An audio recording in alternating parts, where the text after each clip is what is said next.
हरे कृष्ण। तो कल हमने तीसरा अध्याय किया भगवत गीता का। क्या नाम है तीसरे अध्याय का? कौन बताएगा? भगवत गीता के तीसरे अध्याय का नाम क्या है?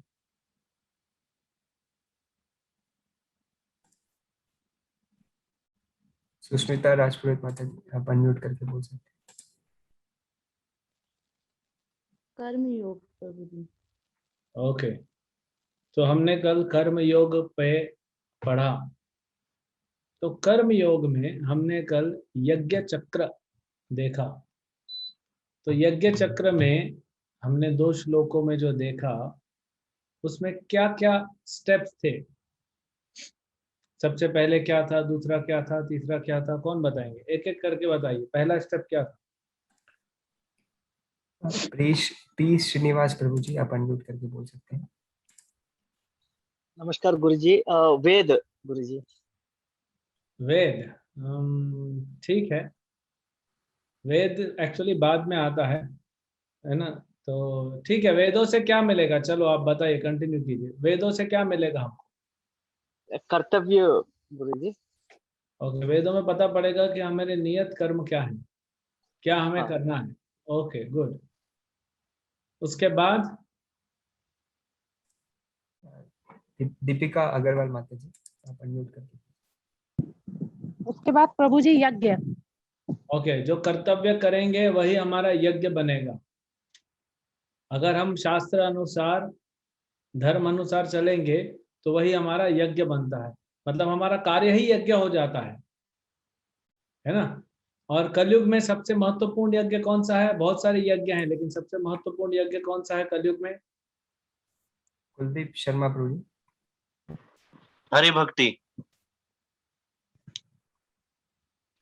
जिन्होंने एक बार आंसर दे दिया है वो हाथ अपना नीचे कर लें तो दूसरे भक्तों को भी मौका मिलेगा। तो कलयुग में कौन सा है यज्ञ? हरि भक्ति प्रभु जी। नहीं, हरि भक्ति तो है, लेकिन उसमें हमने स्पेसिफिक कुछ बताया था। प्राची शर्मा माता जी। नाम संकीर्तन। यस, नाम संकीर्तन। हरे कृष्णा कृष्ण कृष्ण हरे हरे, हरे राम राम राम हरे हरे। ये हरे कृष्ण महामंत्र का जप करना और कीर्तन करना। यज्ञ करने से क्या मिलता है, हमें क्या लाभ होता है?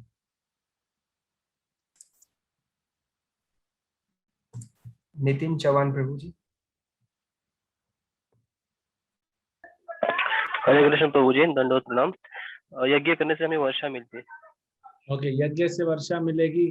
ठीक है, नेक्स्ट स्टेप, वर्षा से क्या मिलेगा? स्नेहा लता माता जी।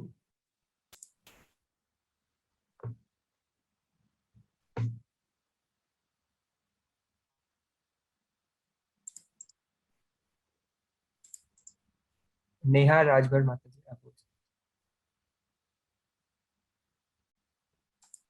हैं। अनम्यूट करके बोलिए। वर्षा से हमें अन्न मिलेगा। ओके, वर्षा से हाँ, वर्षा से अन्न मिलेगा, अन्न प्राप्त होगा। अन्न प्राप्त होगा। गुड। अन्न से फिर हम क्या करेंगे? केशव प्रभु जी, आप अनम्यूट करके बोलिए। हर्षित प्रभु। यस केशव प्रभु, बोलिए प्रभु।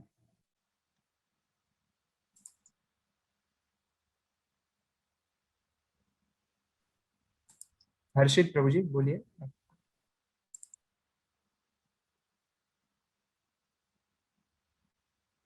इतना टाइम लगाएंगे तो इतने में तो वर्षा आ जाएगी, वर्षा का मौसम आ जाएगा हमारा। एस गोपिका माता जी। क्वेश्चन आंसर आप लोग के लिए, हम सोच रहे हैं इंटरेक्टिंग करने के लिए, हरे इंटरेक्टिव कृष्ण करने के प्रभु जी, धन्यवाद प्रणाम। लिए, लेकिन प्रभु आप जी आंसर देने में इतना टाइम लगा रहे हैं, अनम्यूट करने में इतना टाइम लग रहा है, तो फिर क्या करेंगे? बोलिए माता जी, अन्न से क्या करेंगे हम? अन्न हमारे पास होगा तो हम अन्न से भगवान को भोग लगाएंगे। अन्न से भगवान को भोग लगाएंगे। गुड। यस, ये हो गया यज्ञ चक्र। ठीक है। और अर्जुन पूछते हैं, अर्जुन भगवान से पूछते हैं कि जो न चाहते हुए भी हम पाप करते हैं, तो भगवान उसका 2 कारण देते हैं। कौन बताएगा?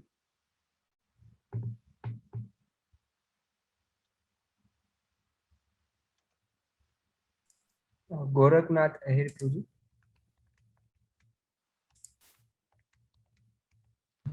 रजोगुण और काम। क्या? काम और रजोगुण, रजोगुण। रजोगुण नहीं, रजोगुण से उत्पन्न होता है काम। काम और काम। काम और क्या आंसर होना चाहिए? काम ऐश क्रोध ऐश रजोगुण समुद्भवान, काम और क्रोध। क्रोध। तो ये हो गया हमारा ना कारण भगवान ने बताए थे। गुड, आप लोग को याद है। तो अब हम आगे बढ़ेंगे और अध्याय 4 देखेंगे।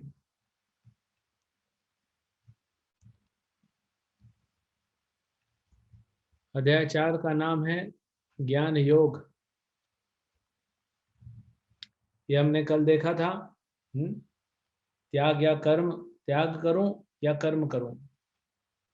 और फिर भगवान बताते हैं निष्काम कर्म करो क्योंकि वो त्याग से बड़ा है। फिर कर्म योग से कर्म कांड, एक्चुअली वो कर्म कांड से कर्म योग होना चाहिए। और फिर उदाहरण प्रस्तुत करते हुए, अगर हम शुद्ध हो भी गए हैं, महान भी बन गए हैं, तो भी दूसरों के लिए हमको उदाहरण प्रस्तुत करना है। और हमारा सबसे बड़ा शत्रु कौन है? वो है काम। ठीक है। फिर भगवान कहते हैं इस प्रकार है महाबाहु अर्जुन, ये कल का आखिरी श्लोक, अपने आप को भौतिक इंद्रियों, मन तथा बुद्धि से परे जानकर और मन को सावधान आध्यात्मिक बुद्धि कृष्ण भावनामृत में स्थिर करके आध्यात्मिक शक्ति द्वारा इस काम रूपी दुर्जय शत्रु को। तो आध्यात्मिक बुद्धि मतलब क्या है? हमारी अभी बुद्धि कैसी है? भौतिक है और प्रदूषित है, शुद्ध नहीं। तो हम उसको शुद्ध करते हैं। कैसे शुद्ध होगा? ज्ञान के माध्यम। दिव्य ज्ञान जब मिलेगा तब हमारा बुद्धि शुद्ध होगा, बुद्धि स्थिर होगा। तो कैसे प्राप्त करें दिव्य ज्ञान को, वो भगवान हमें यहाँ बताते हैं। तो भगवान अर्जुन से कहते हैं, श्री भगवान उवाच इमं विवस्वते योगं प्रोक्तवान अहम अव्ययम् विवस्वान् मनवे प्राह मनुरीश्वा कवे अब्रवीत्। मैंने इस अमर योग विद्या का उपदेश सूर्य देव विवस्वान को दिया और विवस्वान ने मनुष्यों के पिता मनु को दिया और मनु ने अपने पुत्र ईश्वाकु को उपदेश दिया। तो भगवान ने ये ज्ञान किसको दिया था? सूर्य के देवता विवस्वान को। इमं विवस्वते योगम, और उन्होंने कहा दिया? विवस्वान मनवे प्राह, विवस्वान ने मनु महाराज को दिया, जिनसे हम सब बने हैं मनुष्य। मनुष्य मतलब मनु महाराज से आए। और मनु महाराज ने किसको दिया? मनुरीक्ष्वाकवे अब्रवीत्, इक्ष्वाकु महाराज को दिया, जिस कुल में, जो रघुकुल है, जिस कुल में भगवान राम आए। अब भगवान कहते हैं ये ज्ञान परंपरा में जाता है। एवं परंपरा प्राप्तम इमं राजर्षयो विदुष काले ने महत योग नष्ट परंतप। इस प्रकार यह परम विज्ञान गुरु परंपरा द्वारा प्राप्त किया गया और राजर्षियों ने इसी विधि से इसे समझा, किंतु कालक्रम में यह परंपरा छिन्न हो गई और अतः यह विज्ञान यथारूप नहीं रहा। तो इसीलिए भगवान फिर आते हैं उसको देने के लिए।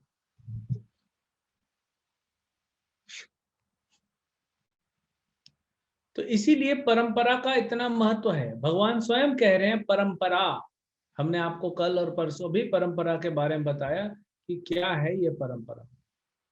क्योंकि अगर आप किसी से ज्ञान ले रहे हैं तो सबसे पहले पूछिए कि आपके गुरु कौन है। आप किसी गुरु के पास जाते हैं, आप उससे ज्ञान लेते हैं, सबसे पहले इंक्वायरी करो, भाई आपके गुरु कौन है। वो बोलते हैं हमारे कोई गुरु नहीं है, तो फिर ऐसे गुरु को हम गुरु नहीं बना सकते।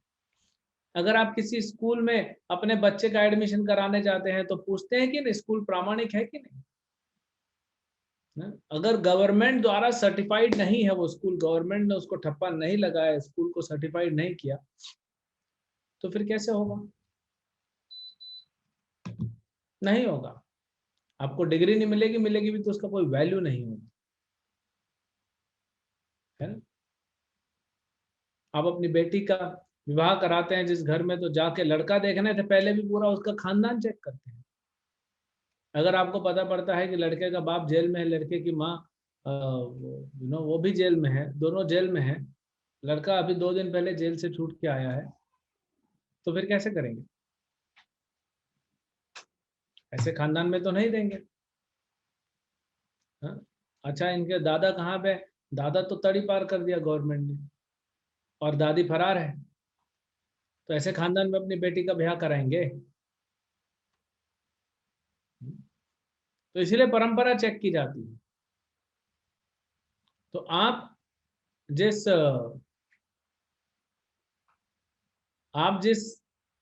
गुरु से ज्ञान ले रहे हैं, उनके गुरु कौन है, उनके गुरु कौन है, ये परंपरा भगवान ने बनाई। भगवान ने 4 परंपरा बनाई, हमने कल बताया आपको, पद्म पुराण में 4 परंपराओं का वर्णन है। हम बता सकते हैं। हाँ? हमारे गुरु हैं, उनके गुरु प्रभुपाद जी हैं, उनके गुरु भक्ति सिद्धांत ठाकुर हैं, उनके गुरु गौर कृष्ण बाबा जी, ऐसे हमारा पूरा परंपरा है कृष्ण तक।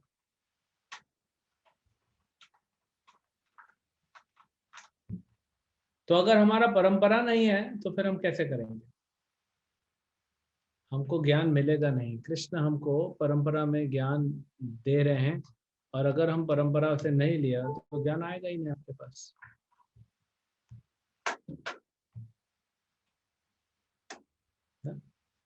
तो इसीलिए इतना महत्वपूर्ण है ये। फिर आगे भगवान कहते हैं, अब अर्जुन मान लीजिए पूछ रहा है कि प्रभु आप मुझे क्यों ज्ञान दे रहे हो? अच्छा, यहाँ पे बताते हैं न स काले नियम नष्ट महता योग नष्ट परंतप, क्योंकि कई बार परंपरा बीच में टूट जाती है, तो भगवान आते हैं उसको पूरा करने के।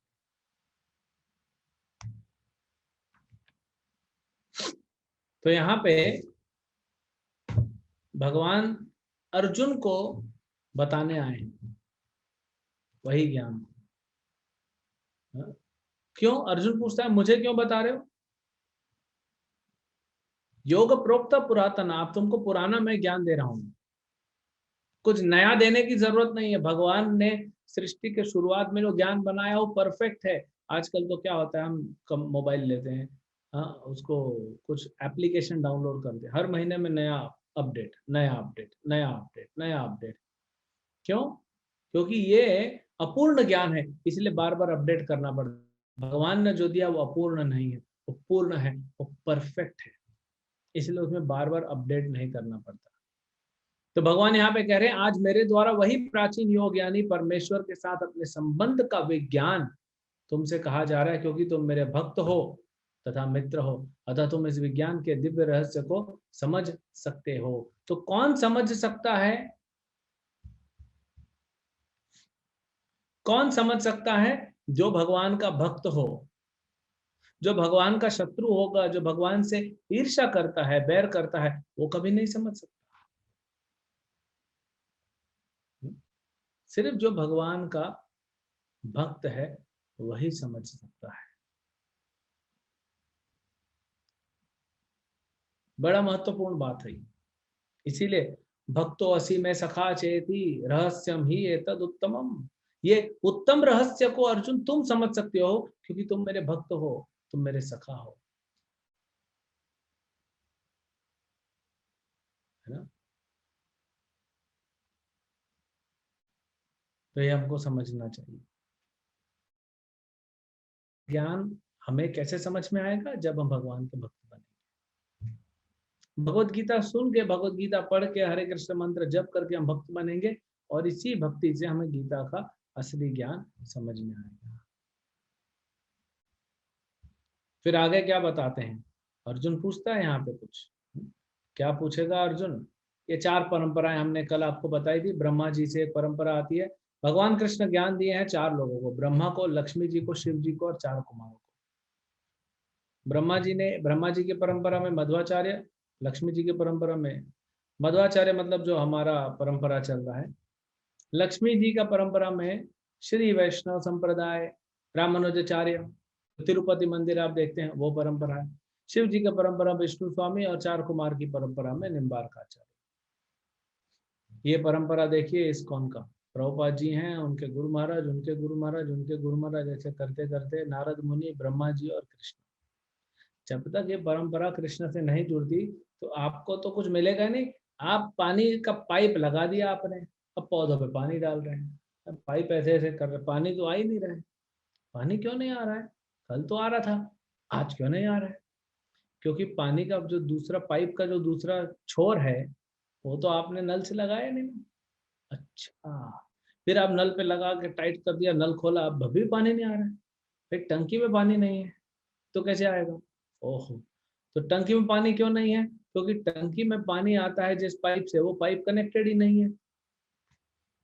तो पूरा परंपरा कनेक्ट होना चाहिए। कहीं पे भी एक लिंक टूट गई, कड़ी टूट गई, तो फिर वो ज्ञान नहीं आएगा। अर्जुन पूछते हैं, अर्जुन विस्मित हो जाते, अरे ये क्या बात है? अपरम भवतो जन्म परम जन्म विवस्वतः कथम एतद् विजानीयम् त्वम् आदौ प्रोक्तवान् इति।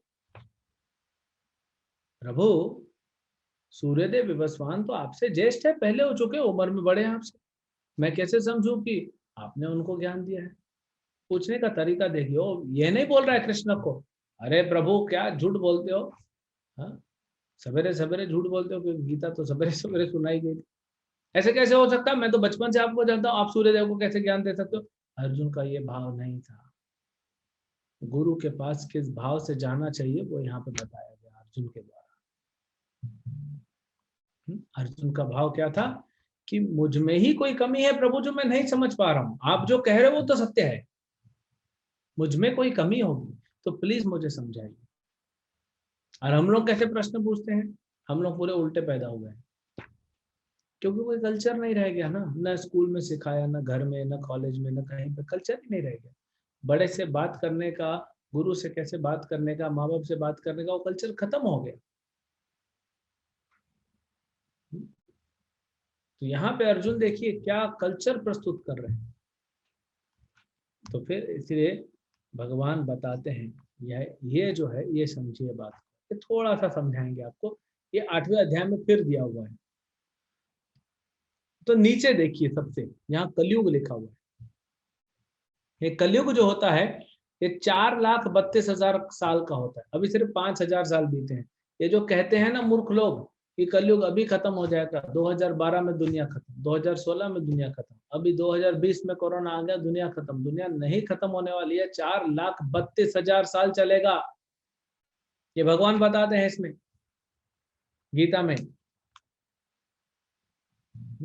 और फिर द्वापर युग था इससे डबल, 8,64,000 साल। फिर त्रेता युग था कलयुग का 3 गुना, 12,96,000 साल। और फिर 4 गुना था सतयुग, 17,28,000 साल। ये चारों युग मिला के होता है 43,20,000 साल।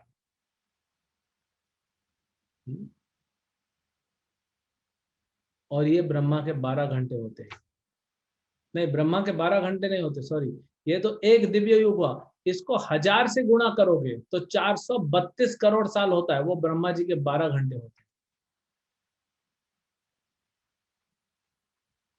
और 12 घंटे दिन के, 12 घंटे रात के, तो 864 करोड़ साल का एक दिन होता है ब्रह्मा जी का। हमारा 864 करोड़ साल, ब्रह्मा जी का एक दिन होता है। ऐसे उनके 30 दिन का महीना होता है, 12 महीनों का साल होता है और 100 सालों का जीवन होता है। अब आप हिसाब लगा लीजिए, 311 ट्रिलियन 40 बिलियन ईयर्स। अब आप इसको कैलकुलेट करते रहिए। तो सूर्य देवता को कब सुनाई गई थी गीता? 12 करोड़ साल पहले, यानी 12 करोड़ साल पहले जो ज्ञान दिया वो इतना परफेक्ट था कि आज तक वही पढ़ रहे हैं और आज भी अप्लाई कर रहे हैं अपने जीवन में। सोचिए, और 12 करोड़ साल पहले तो भगवान ने सूर्य को दिया, उसके पहले ब्रह्मा को दिया, तो फिर पिछले ब्रह्मा को दिया, फिर उसके पिछले ब्रह्मा को दिया, करोड़ों अरबों ब्रह्मा निकल गए। गीता चेंज नहीं हो रहा।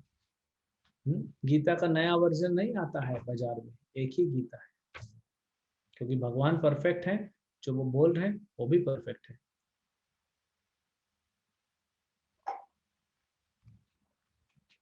ये हमारा इस्कॉन का पूरा परंपरा जो हमने आपको कल पढ़वाया था, ये पूरा परंपरा है। अब कृष्ण कैसे प्रकट हुए, क्यों प्रकट हुए, कब प्रकट होते हैं और उनके प्राकट्य को हम क्यों जाने, ये अगले 4 श्लोकों में बताया गया। भगवान कहते हैं अजो अपि सन अव्यात्मा, मेरा तो जन्म ही नहीं होता, भगवान का तो जन्म होता ही नहीं। अजो अपि सन, अज मतलब भगवान का जन्म नहीं होता। भूतानाम ईश्वर अपि सन, लेकिन फिर भी भगवान बोलते हैं संभवामि, संभवामि आत्मा मायया, मैं अपने दिव्य रूप में प्रकट होता हूँ। क्यों प्रकट होता हूँ? क्योंकि मैं अपनी माया से, माया मतलब भगवान की कृपा से प्रकट होते हैं। भगवान जबरदस्ती नहीं प्रकट हुए। ऐसा नहीं कि देवकी का जबरदस्ती ढकेल ढकेल के डिलीवरी किया गया, नहीं हो रहा है तो फिर वो क्या बोलते हैं सिजेरियन किया गया। नहीं, भगवान प्रकट हो गए सामने देवकी। भगवान अपनी मर्जी से आते हैं, जब आना है, जहां आना है, हाँ? और जिस रूप में आना है। कोई ऐसा बच्चा देखा है गहनों से सजा हुआ पैदा हुआ है? तो भगवान अपनी माया मतलब अपनी कृपा से, अपनी शक्ति से प्रकट होते हैं। ये बात समझना चाहिए। भगवान कोई साधारण मनुष्य जैसे हम लोग को तो जबरदस्ती ढकेला जाता है। पुनरपि जननम पुनरपि मरणम पुनरपि जननी जठरे शयनम, हमको तो माँ के गर्भ में जबरदस्ती डाला जाता है हमारे कर्म अनुसार। आप में से कितने लोग हैं जिन्होंने सोचा कि मैं ऐसा बनूंगा, ऐसा बनूंगा? हमको कोई फ्रीडम नहीं है, कुछ भी स्वतंत्रता नहीं है हमारे पास।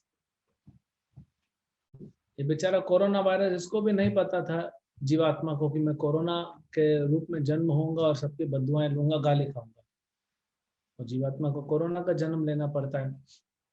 कुछ तो पाप किया होगा, इसीलिए तो सब जगह सैनिटाइज हो रहा है, मर रहे हैं कोरोना इतने सारे वायरस। हमारे तो मनुष्य मर रहे हैं, लेकिन उनका भी तो सोचिए, करोड़ों कोरोना वायरस भी मारे जा रहे हैं। तो ये बहुत बड़े लेवल पे युद्ध चल रहा है, क्या करेंगे।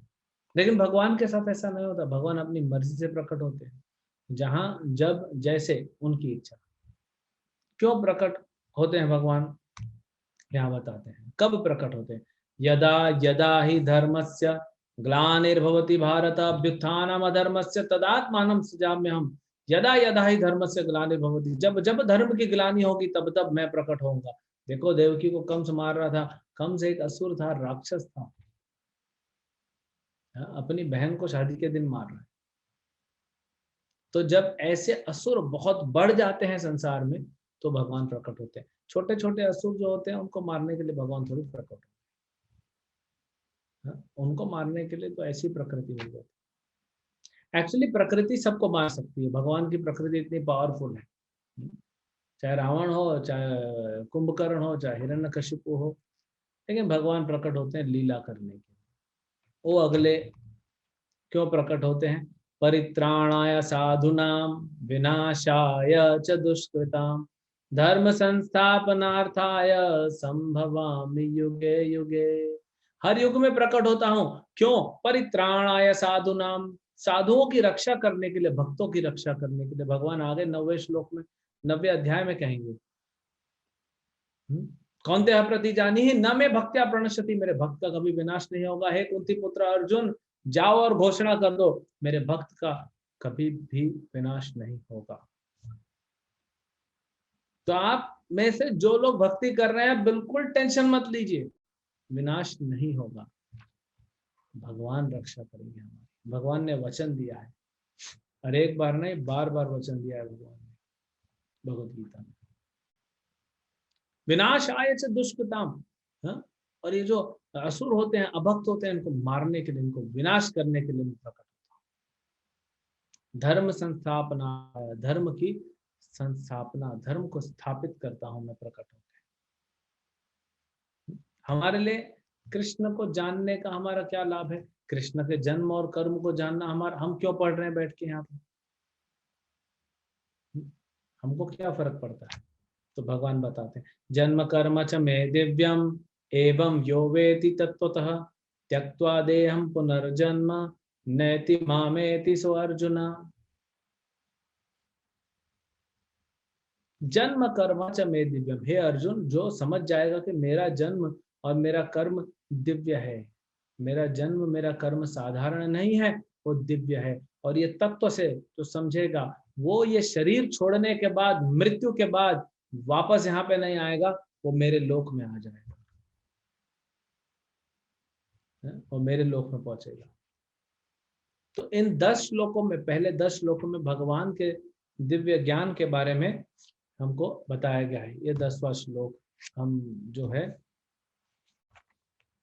अब हर श्लोक नहीं ले रहे हैं, तो इसीलिए 10वां श्लोक, वीतराग भय क्रोध मन्मना मामुपाश्रितः भवो ज्ञान तपसा पूता भावमागतः।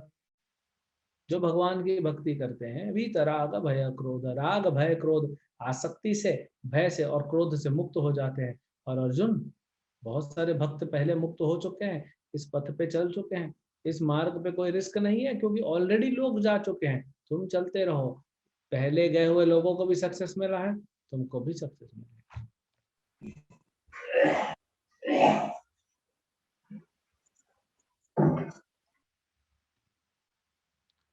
तो ये जो है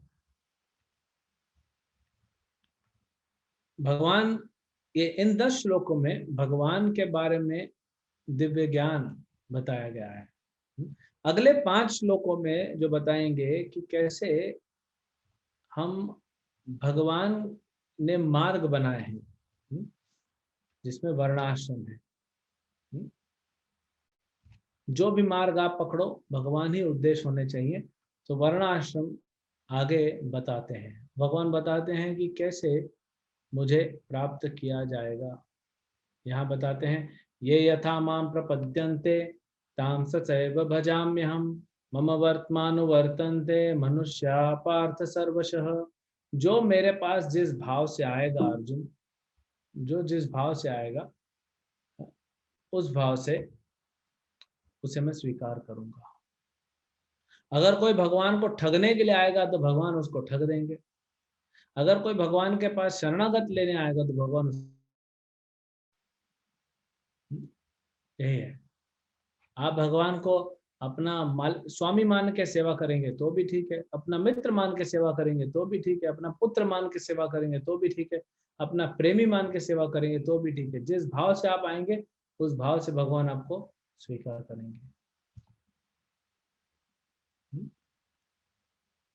डायरेक्ट रिलेशन है हमारा कृष्ण से, जैसा भाव से जाएंगे उसी भाव से भगवान हमको स्वीकार करेंगे।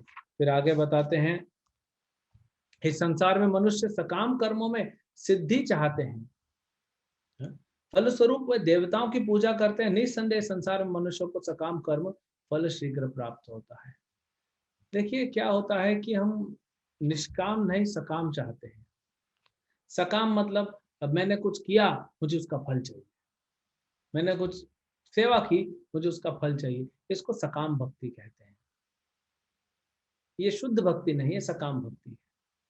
फिर भी भक्ति करेंगे, भगवान आगे 7वें अध्याय में बताएंगे, भक्ति करेंगे तो क्या होगा, आपको इसका सकाम भाव से भी भक्ति करेंगे तो भी अच्छा है, क्योंकि भक्ति कर रहे हैं, कृष्ण के पास आ रहे हैं। एक पत्नी को अगर कुछ चाहिए, कपड़ा चाहिए, गहना चाहिए, घर के लिए बर्तन चाहिए, तो उसको कहाँ जाना चाहिए? पति के पास जाना चाहिए ना पड़ोसी के पास जाना चाहिए? पति के पास जाना चाहिए। कुछ भी चाहिए पति के पास जाना चाहिए, दूसरे पराये पुरुष के पास नहीं जाना चाहिए। एक बच्चे को का फीस भरना हो, चाहे उसको चॉकलेट चाहिए, चाहे उसको घूमने जाना है, उसको अपने माता पिता के पास आना चाहिए और किसी के पास नहीं। इसलिए हमको भी कुछ भी चाहिए जीवन में, हाँ, हमको भक्ति चाहिए, हमको मुक्ति चाहिए, या हम अभी उतने शुद्ध नहीं है, और हमको भौतिक आसक्तियां हैं वो भी चाहिए, तो भी कृष्ण के पास आइए। तो कृष्ण हमारे पिता हैं, इधर उधर जाने से हम अनाथ थोड़ी हैं, कृष्ण हमारे हैं, कृष्ण हमारे स्वामी हैं, हम अनाथ नहीं हैं। तो ये बात हमको समझना चाहिए ना।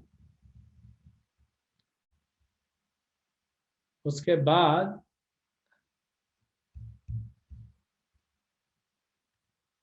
आगे बताते हैं कि ये देखिए वर्णाश्रम, 4 वर्ण होते हैं, है ना। चातुर्वर्ण मया सृष्टम गुण कर्म विभागश तस्य कर्तारमपि माम विधि अकर्तारम अव्ययम। चतुर्वर्ण मया सृष्टम, 4 वर्ण 4 आश्रम मैंने बनाए अर्जुन। मेरा मया सृष्टम, मेरी सृष्टि है। 4 वर्ण क्या है? हाँ, कोई शूद्र है, कोई वैश्य है, कोई क्षत्रिय है, कोई ब्राह्मण है। आज भी है, इसको नहीं हटा सकते। लेकिन ये कैसे है? गुण कर्म विभागश, गुण और कर्म जन्म पे आधारित नहीं है। देखिए कहीं पे भी जन्म लिखा है क्या श्लोक में? कहीं पे भी नहीं लिखा है। डॉक्टर का पुत्र क्या डॉक्टर होगा क्या? नहीं।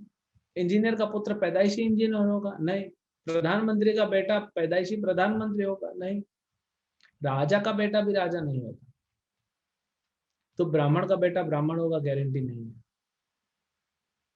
हाँ, लेकिन डॉक्टर का जो बेटा है उसको बचपन से वो फैसिलिटी मिलती है, अच्छा कोचिंग में जाए, अच्छा स्कूल में जाए, अच्छा कॉलेज में जाए, डॉक्टर बनने का चांसेस है उसका। हाँ, कुछ अच्छा कर्म किया इसीलिए डॉक्टर परिवार में जन्म लिया, लेकिन जरूरी नहीं कि वो डॉक्टर बनेगा, उसकी कोई गारंटी नहीं है।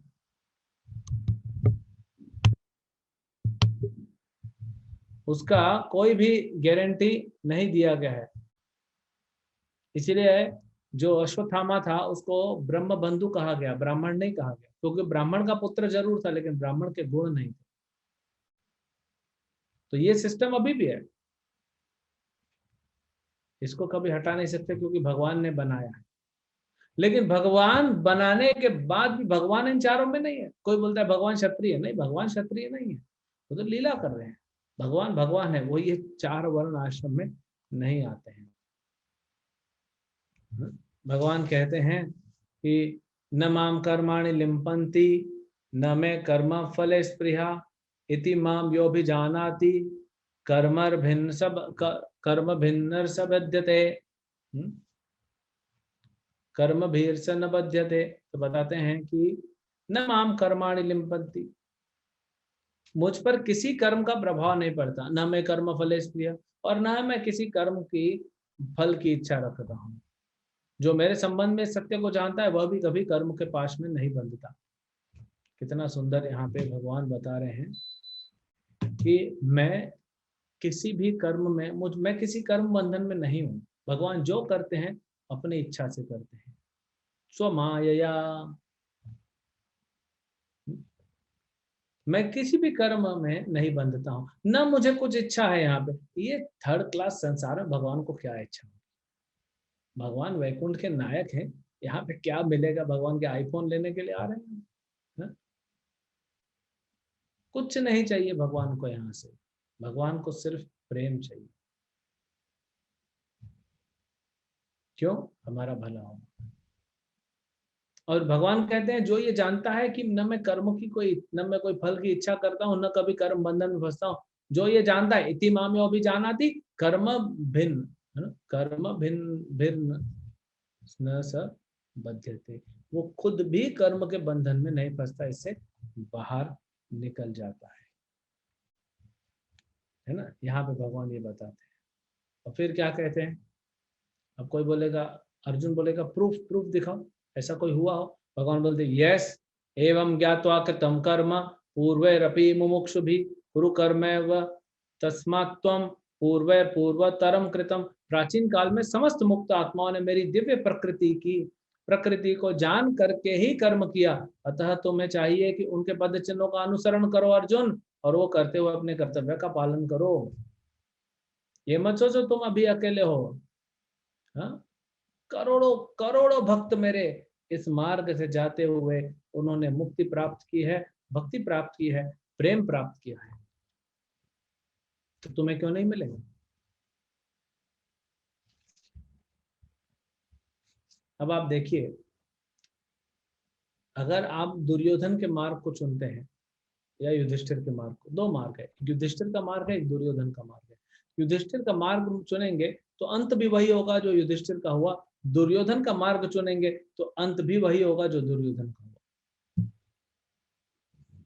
अब आप चुन लीजिए आपको कौन सा मार्ग चुनना है, युधिष्ठिर का या दुर्योधन का, कौन सा मार्ग आपको चुनना है?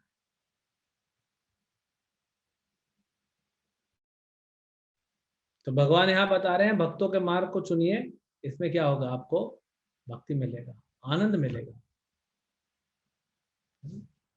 फिर आगे आगे के 9 श्लोकों में भगवान कर्म योग के बारे में फिर बताते हैं कि यहां से बताते हैं कर्म क्या है, अकर्म क्या है। किम कर्म किम अकर्मेति कवयो अपत्र मोहित। भगवान बोलते हैं कर्म क्या है, अकर्म क्या है, इसे निश्चित करने में बुद्धिमान व्यक्ति भी मोहग्रस्त हो जाता है। अतः मैं तुमको बताऊंगा कर्म क्या है जिसे तुम जानकर अशुभ से मुक्त हो जाओगे, मोक्ष से यद ज्ञात्वा मोक्ष से अशुभात। अशुभ से मुक्त होना है तो ये जानो। अब क्या है कर्म, अकर्म और विकर्म, ये समझा देते हैं तो फिर आगे हमको तकलीफ नहीं होगा। 3 चीजें होती हैं, कर्म, याद रखिएगा बहुत महत्वपूर्ण है, कर्म, विकर्म, अकर्म। कर्म मतलब जो शास्त्रों में दिया है हमारे लिए कि ये करना है, उसको कर्म कहते हैं। कोई भी काम करने को कर्म नहीं कहते। आप जॉब पे चले गए, मैं कर्म कर रहा हूं, उसको कर्म नहीं कहते। कर्म वो जो आपके लिए शास्त्रों में दिया हुआ है वो कर्म है, और जो बोला गया नहीं करना है उसको विकर्म कहते हैं, विकृत कर्म। पाप नहीं करना, किसी का मर्डर नहीं करना, किसी के साथ धोखा नहीं करना, ये विकर्म है। और अकर्म क्या है, अभी कर्म करेंगे तो आपको पुण्य मिलता है और उस पुण्य का फल मिलता है। उस फल को भोगने के लिए संसार में आना पड़ेगा, संसार में फिर दुख भी मिलेगा। और विकर्म करेंगे तो वो पाप है, उसका फल मिलेगा, पाप का फल, तो फिर भुगतने आना पड़ेगा। तो दोनों में फल बन रहा है। अकर्म क्या है, अकर्म स्पेशल कैटेगरी है जिसमें आप कर्म करते हो लेकिन फल नहीं मिलता आपको कुछ भी। जब कोई फल नहीं रहेगा, ना अच्छा ना बुरा, ना सुख ना दुख, ये संसार से छूट जाएंगे और बाहर निकल जाएंगे। वो क्या है, ये अकर्म क्या है, ये भक्ति योग है। वो क्रियाएं जो भक्ति योग में है वही अकर्म है, जो फल नहीं बनाती है। ट्रेन में आप जा रहे हैं, एक आदमी है जिसको सीट नहीं मिली, वेटिंग टिकट, जनरल टिकट लेके नीचे बैठ जाते हैं, पूरा ट्रेन खचाखच भरा हुआ है, कोरोना काल के पहले की बात, खचाखच भरा हुआ है। और कोई है जो स्लीपर क्लास में, उसी में नीचे भी कोई बैठा है, कोई टिकट लेके सीट पे बैठा है। लेकिन एक बहुत बड़ा बिजनेसमैन है जो फ्लाइट से जाता है, अपना पर्सनल प्लेन है, लेकिन किसी कारण उस दिन उसको ट्रेन में जाना पड़ा। न तो उसको नीचे बैठने में आसक्ति है, ना उसको सीट पे बैठने में आसक्ति है। उसको तो जल्दी 2 घंटा करके निकलना है, ना उसको सीट से मतलब है, ना उसको किसी चीज से मतलब है, ना बाथरूम से, ना पानी से, ना सीट से, ना पंखा से, ना लाइट से। वो तो जल्दी 2 घंटा जर्नी पूरा हो, निकलूं, मेरी पर्सनल कार आएगी, वहां से कार से मैं जाऊंगा, हेलीकॉप्टर बैठूंगा, निकल जाऊंगा। तो भगवान के भक्त ऐसे होते हैं, ना उनको शुभ से मतलब है, ना अशुभ से मतलब है, ना अच्छे से, ना बुरे से, ना सुख से, ना दुख से। वो दोनों से परे हो जाते हैं और आनंद को प्राप्त कर जाते हैं। तो अकर्म कौन करता है, भगवान के भक्त करते हैं। ये देखिए सब भगवान के भक्तों का है, इसी को बताते हैं। कर्म की बारीकियों को समझना अत्यंत कठिन है, अतः मनुष्य को चाहिए कि यह ठीक से जाने कि कर्म क्या है, विकर्म क्या, अकर्म क्या। ये आपको समझा दिया, कर्म, विकर्म और अकर्म। फिर बताते हैं जिस व्यक्ति को प्रत्येक प्रयास उद्यम तृप्ति की कामना से रहित होता है उसे पूर्ण ज्ञानी समझना चाहिए। मतलब आप कुछ कर्म कर रहे हो लेकिन इंद्रिय तृप्ति नहीं, मेरे लिए क्या चाहिए, सब मैं भगवान के लिए कर रहा हूँ, भगवान जो देंगे ठीक है, उसे ही साधु पुरुष पूर्ण ज्ञान कहते हैं। अपने कर्म फलों की सारी आसक्ति को त्याग कर सदैव संतुष्ट तथा स्वतंत्र रहकर वह सभी प्रकार के कार्यों में व्यस्त रहकर भी कोई सकाम कर्म नहीं करता। कर्म तो करता है भक्त, हाँ? इतना बड़ा मंदिर बनाया भक्तों ने, क्या काम नहीं किया, कर्म किया, लेकिन क्योंकि वो भगवान के लिए कर्म कर रहे हैं, अपनी आसक्ति नहीं है, इसलिए उनको मुक्ति प्राप्त होती है। यही सब बताते हैं।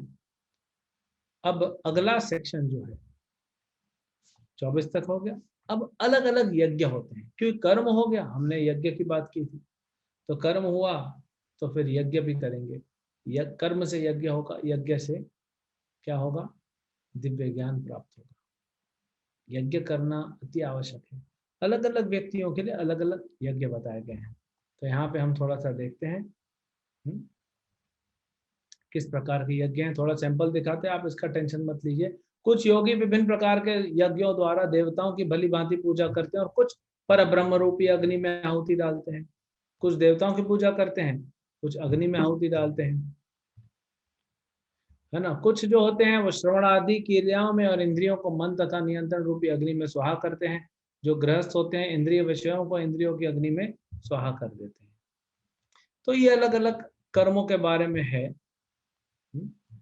अब बेसिकली देखा जाए तो ये भी हम नहीं कर सक रहे अभी, तो इसलिए हमारे लिए क्या यज्ञ है, यज्ञ संकीर्तना प्राय यजंती ही सुमेधस।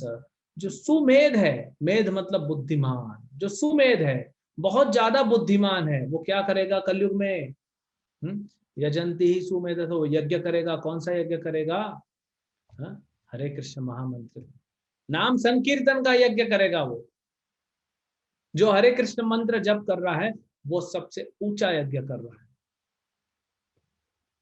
इस कलयुग में। कलिकाले नाम रूपे कृष्ण अवतार, इस कलयुग में नाम के रूप में कृष्ण अवतरित हुआ है।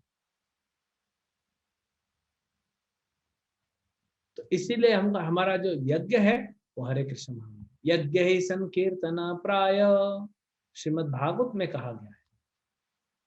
यज्ञ क्या है कलयुग का, संकीर्तन यज्ञ। बाकी यज्ञ हम कर नहीं पाएंगे,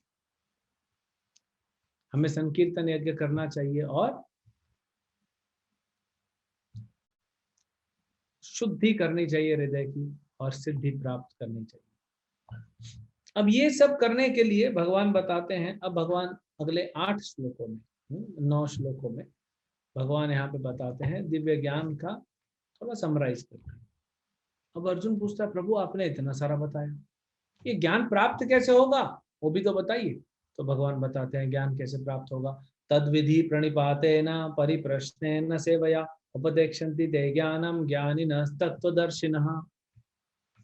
तद्विधि प्रणिपातेन, ये विधि को जानने के लिए तुमको प्रणिपात होना पड़ेगा, तत्वदर्शी के पास जाना पड़ेगा। तत्वदर्शी गुरु, जो प्रामाणिक गुरु हैं, जो असली गुरु हैं, ढोंगी गुरु नहीं, प्रामाणिक गुरु, जिसपे भगवान ने स्टैंप लगाया हो कि ये मेरा आदमी है, ये मेरा प्रतिनिधि, वो होता है प्रामाणिक गुरु। उसके पास जाके क्या करना है, उसके पास जाके प्रणिपातेन, शरणागत होना है, उसके चरणों में शरण लेनी है। फिर क्या करना है, सेवया, और फिर परिप्रश्नेन, 3 चीज करनी है। पहले तो सबसे पहले असली गुरु ढूंढना है, प्रामाणिक गुरु ढूंढना है, फिर उनके पास जाके शरण लेनी है। हे गुरुदेव आप मुझे मार्गदर्शन दीजिए। कृष्ण से तुम्हारा, कृष्ण दीते पार, तुम्हारा शक्ति आछे। भक्तिविनोद ठाकुर बोलते हैं कृष्ण गुरु के बारे में, कृष्ण से तुम्हारा, कृष्ण तो तुम्हारा है, कृष्ण दीते पारो, और तुम्हारे में तो शक्ति है। हाँ? गुरुदेव आपके में शक्ति है, आप कृष्ण को मुझे दे सकते हो। हाँ? तुम्हारा शक्ति आछे, अमी तो कंगाल, मैं तो कंगाल हूँ, मेरे पास कुछ नहीं है, मेरे पास कृष्ण नहीं, भक्ति नहीं। ढाई तब पीछे पाछे पाछे, मैं आपके पीछे दौड़ रहा हूँ और यही जीवन का उद्देश्य है।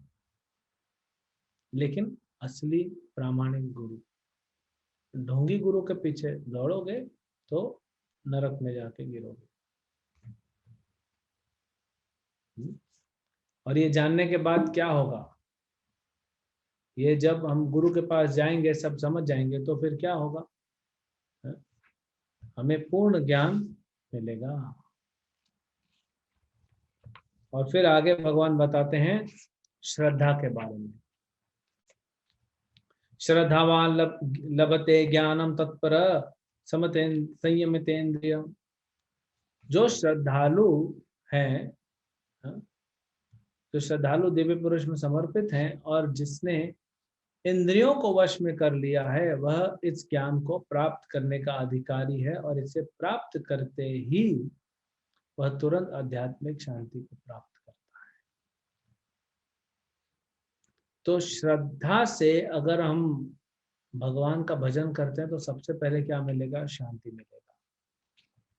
फिर क्या होगा उस शांति से, जो व्यक्ति अपने कर्म फलों का परित्याग करते हुए भक्ति करता है, जिसे संशय दिव्य ज्ञान, जिसके संशय दिव्य ज्ञान द्वारा विनष्ट हो चुके हैं, वही वास्तव में आत्मपरायण है। हे धनंजय, वह कर्मों के बंधन में नहीं बंधता है।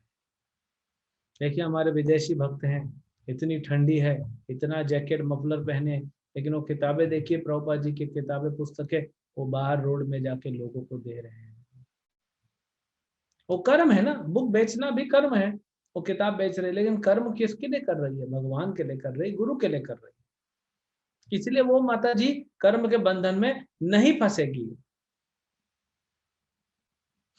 कर्म करना गलत नहीं है, किसके लिए कर रहे हो वो इम्पोर्टेंट है। अगर आप भगवान के लिए कर्म कर रहे हो, प्रामाणिक गुरु के निर्देश अनुसार कर्म कर रहे हो, तो कभी भी बंधन में नहीं फंसोगे।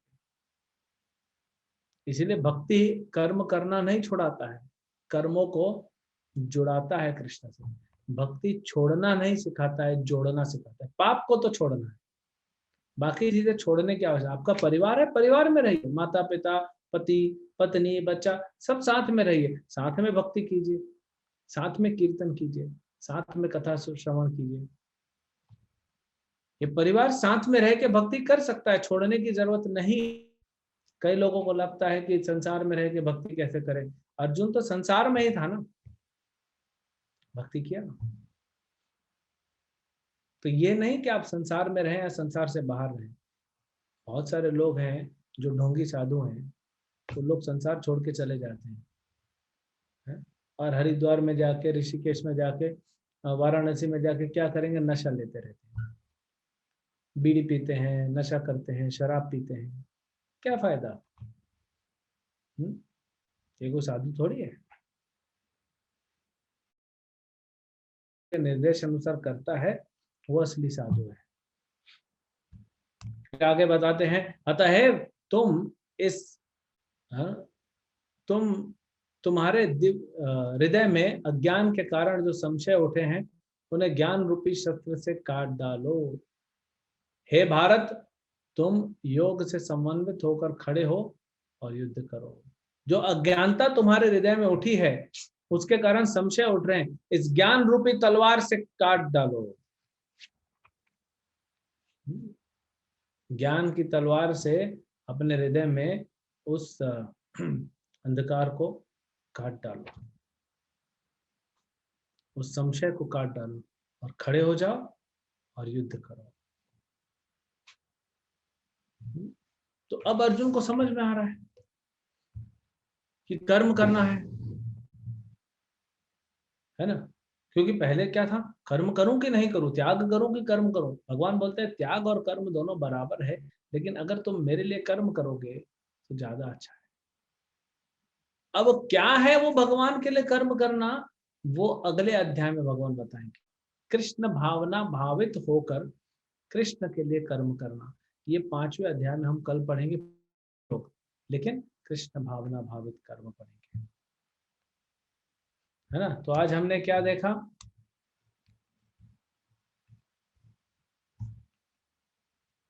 आज हमने ज्ञान के बारे में देखा। हमारा ज्ञान, भगवान का ज्ञान, हमारा संबंध भगवान से क्या है, भगवान क्यों प्रकट होते हैं, कब प्रकट होते हैं, कैसे प्रकट होते हैं, भगवान के प्राकट्य से हमको क्या सीखने को मिलता है, क्या हमारा फायदा होता है, वो जानने से वो हमको पता पड़ता है। फिर भगवान ने वर्णाश्रम के बारे में बताया, जैसे आप मेरी शरण में जितना आओगे उतना मैं आपको लाभ दूंगा, पूर्ण शरण में आओगे तो पूर्ण लाभ मिलेगा, थोड़ा सा आओगे तो थोड़ा लाभ मिलेगा। और फिर भगवान ने यज्ञ की अलग अलग विधियां बताई। यज्ञ सबसे परफेक्ट कौन सा यज्ञ है? हरिनाम यज्ञ, नाम संकीर्तन यज्ञ। और ये यज्ञ की विधि कहाँ पे हम सीख सकते हैं? गुरु के पास जाके। गुरु के पास जाके क्या करना है? तद्विधि प्रणिपातेन परिप्रश्नेन सेवया उपदेक्षन्ति ते ज्ञानम ज्ञानिनः सत्त्वदर्शिनः। गुरु के पास जाएंगे तो फिर हम क्या होगा? हमें ज्ञान मिलेगा। ज्ञान मिलेगा तो फिर से मोह में नहीं फंसेंगे, और हम मोह में नहीं फंसेंगे तो आगे बढ़ेंगे, भक्ति करेंगे। हाँ? और हमारे हृदय में जो संशय है वो दिव्य ज्ञान की तलवार से काटते जाएंगे और फिर शुद्ध हो जाएंगे। फिर कर्म करेंगे। कौन से कर्म? फर्क है। एक व्यक्ति बीमार है, बीमार व्यक्ति को खाना खाने के लिए मना किया जाता है, ये मत खाओ, ये मत खाओ, ये मत खाओ, ये मत खाओ, लेकिन उसकी जीवा में अभी भी टेस्ट तो है ना, तो हम बोलते ठीक है, एक बार ठीक हो जाओ फिर खाओ, तुम अभी नहीं खाओ, अभी खाने से खराब हो जाएगा हेल्थ तुम्हारा। तो जो व्यक्ति अंधकार में है, अज्ञानी है, वो कर्म करता है तो और फंस जाता है कर्म के बंधन में। इसलिए उसको अपने आप को शुद्ध करना चाहिए और वही कर्म भगवान के लिए करना चाहिए, फिर कर्म बंधन में नहीं फंसेगा, फिर वो कर्म बंधन में नहीं फंसता है। और इसीलिए भगवान बोलते हैं कर्म बंधन में तुम नहीं फंसोगे। और डर रहा था ना, फंस जाऊंगा, पाप लगेगा, नहीं, कर्म बंधन में तुम नहीं फंसोगे अर्जुन। तुम युद्ध करो, मेरे लिए युद्ध करो, अपने लिए नहीं। पहले तुम अपने लिए युद्ध करने की बात कर रहे थे, अब तुम मेरे लिए युद्ध करो। और कृष्ण भावना भावित कर्म योग क्या होता है वो हमें भगवान कल बताएंगे। हरे कृष्ण। हरे कृष्णा प्रभु जी।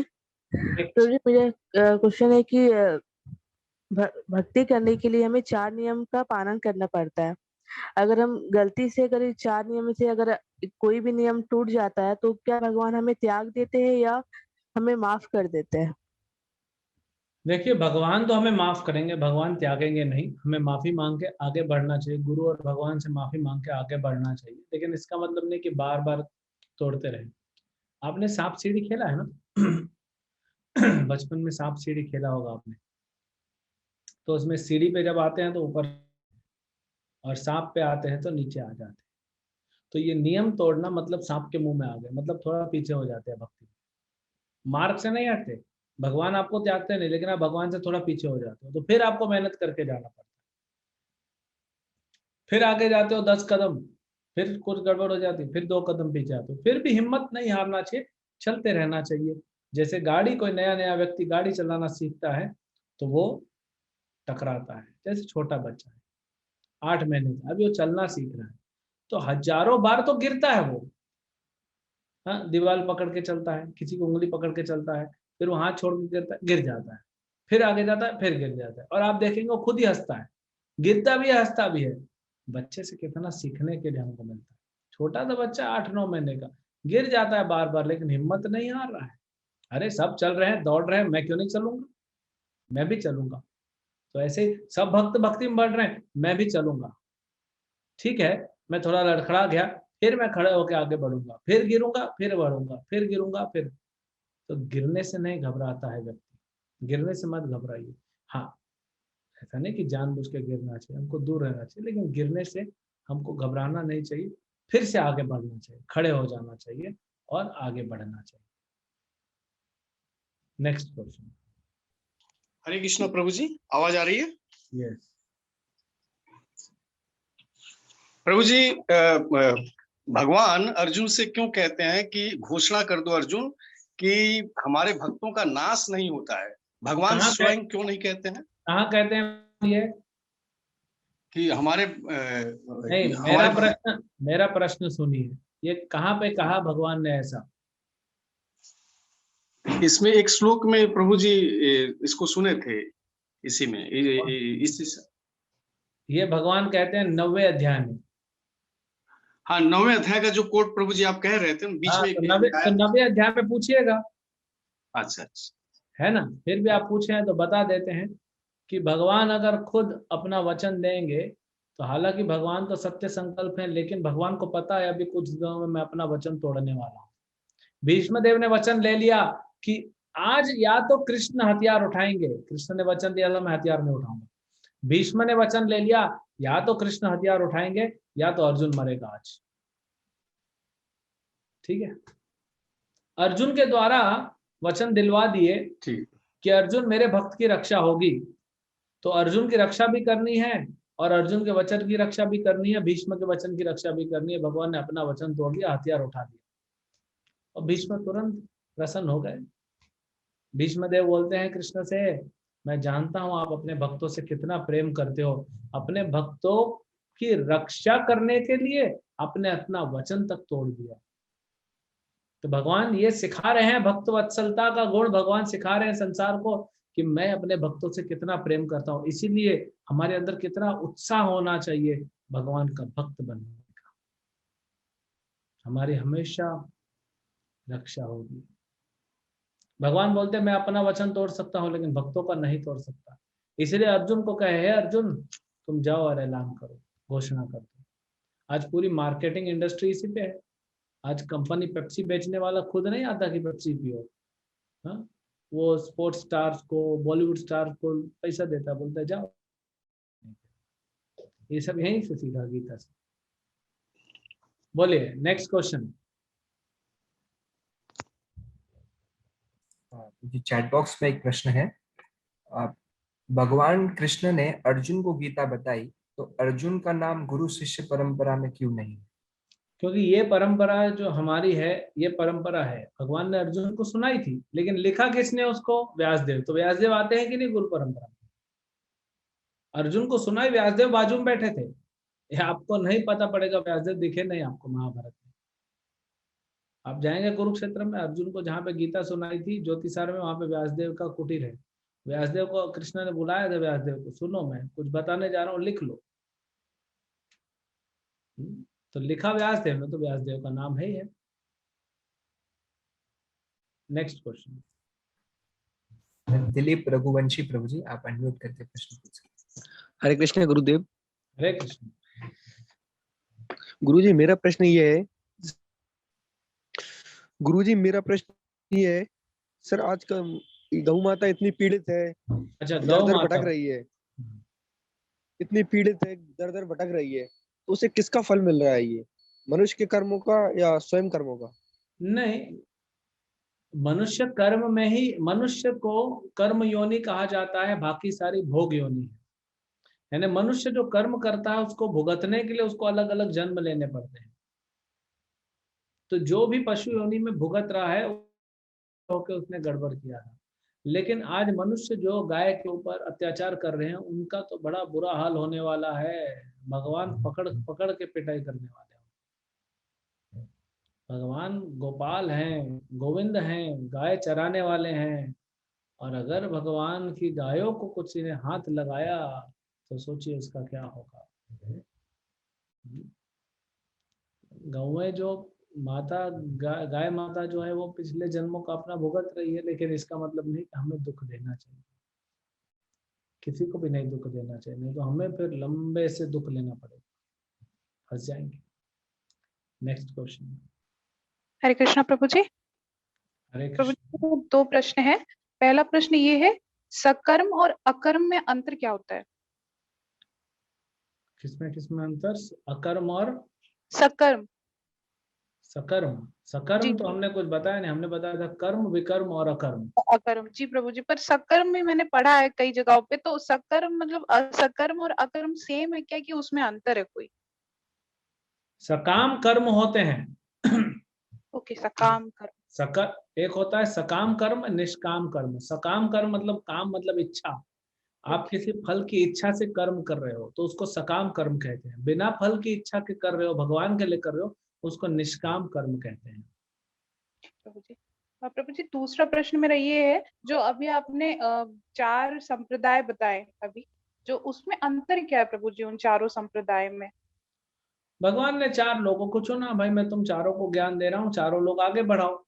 एक व्यक्ति कितना कर पाएगा, तो भगवान ने 4 लोगों को चुना, अंतर कुछ नहीं।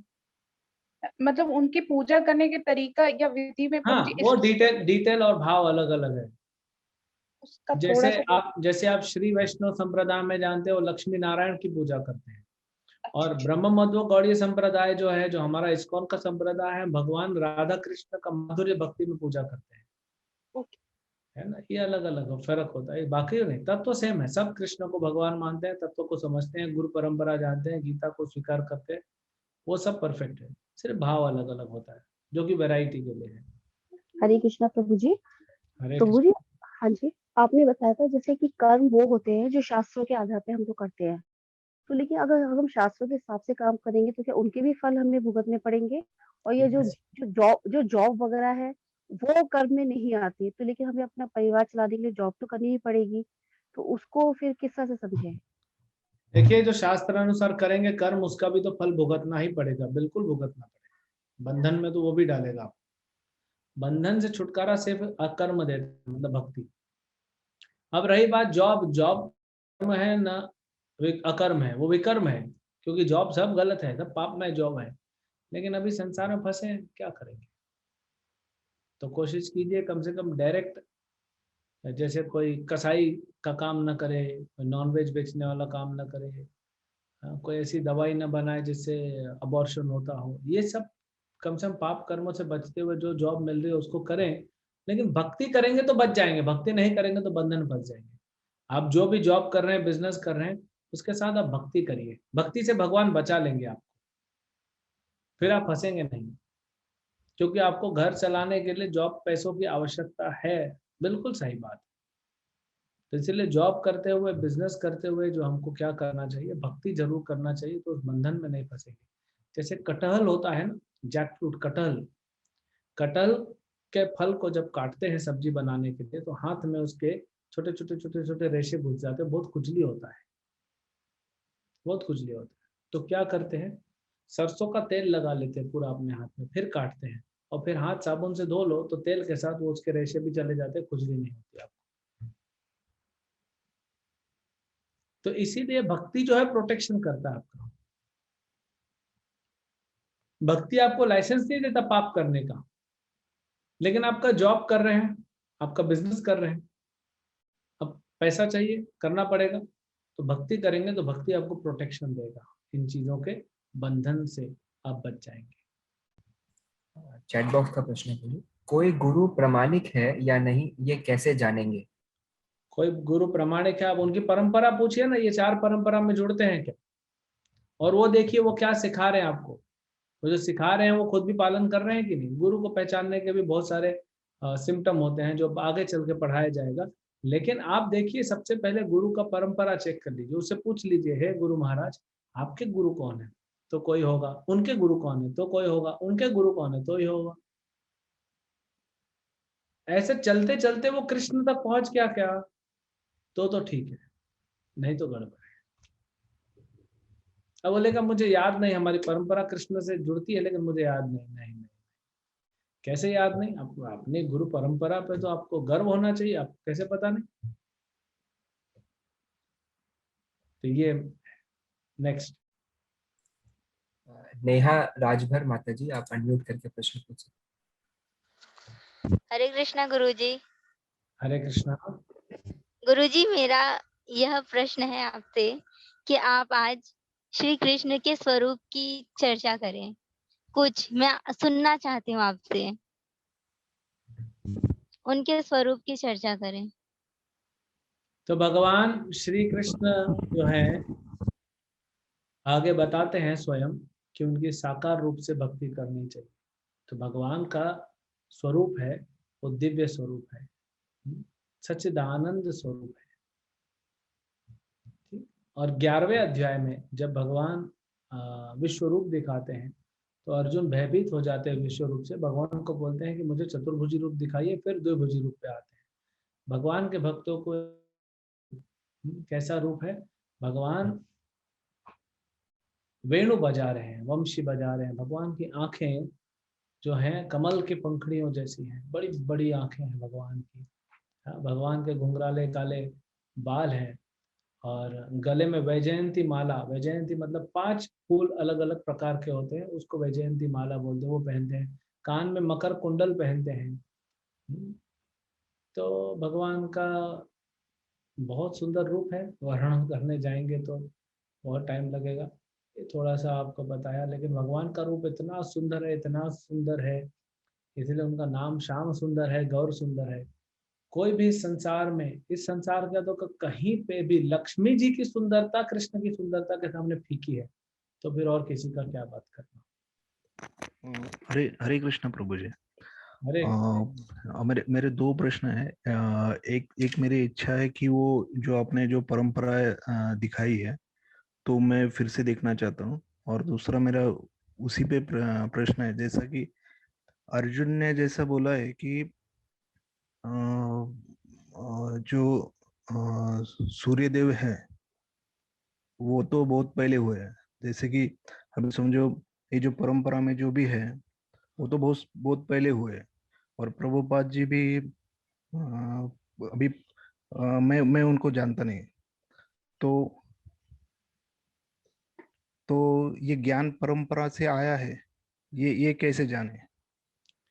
ओके, तो बहुत ये अच्छा, कुछ समझ में नहीं आया। नहीं बहुत अच्छा प्रश्न है। तो प्रभुपाद जी तक ज्ञान पहुंचा, प्रभुपाद ने अपना ये ज्ञान अपने शिष्यों को दिया और उनके शिष्यों से हमने लिया, ऐसे ही तो आगे बढ़ रहा है। और प्रभुपाद जी ने ये ज्ञान अपने पुस्तकों में भी लिख दिया, अपने लेक्चर्स में भी दे दिया। तो प्रभुपाद जी की पुस्तक ही पढ़ रहे हैं हम लोग, तो ज्ञान प्रभुपाद से ही आ रहा है। हमारे गुरु महाराज हैं जो प्रभुपाद जी के शिष्य हैं, जिन्होंने प्रभुपाद से ज्ञान स्वीकार किया, तो उन्होंने हमको ज्ञान दिया। हरे कृष्ण प्रभु जी। पर प्रभुपाद जी प्रामाणिक है, वो कैसा समझे? प्रभुपाद जी प्रामाणिक है वो कैसे समझे हैं? तो देखिए, फले न परिचय एक न्याय होता है। शंकराचार्य जी ने एक न्याय बताया, फले न परिचय। जिस पेड़ का फल अच्छा है वो पेड़ अच्छा होगा, नहीं तो फल सड़ा हुआ होगा, है ना। तो प्रभुपाद जी ने जो प्रचार करके दिखाया दुनिया में, ऐसा इतिहास में नहीं हुआ है। तो कैसा प्रभुपाद जी अगर शुद्ध नहीं होंगे तो इतना प्रचार कैसे कर पाएंगे कृष्ण? 70 साल की उम्र में अमेरिका जाते हैं बिना किसी पैसों के, बिना कुछ सपोर्ट के, और जाके पूरी दुनिया हिला देते हैं अगले 10 सालों में। और प्रभुपाद जी ने जो भगवत गीता में हमको समझाया है, वो जब हम पढ़ते हैं तो हम भी शुद्ध हो जाते हैं। तो प्रभुपाद जी के लिखे हुए तात्पर्यों से, उनके समझाए हुए जो तरीके हैं भगवत गीता में, उससे हमारा भी शुद्धता हो रही है, हमारा भक्ति आगे बढ़ रही है। दैट मीन्स प्रभुपाद के अंदर वो शुद्धता है, तभी तो हमको शुद्ध कर पा रहे हैं।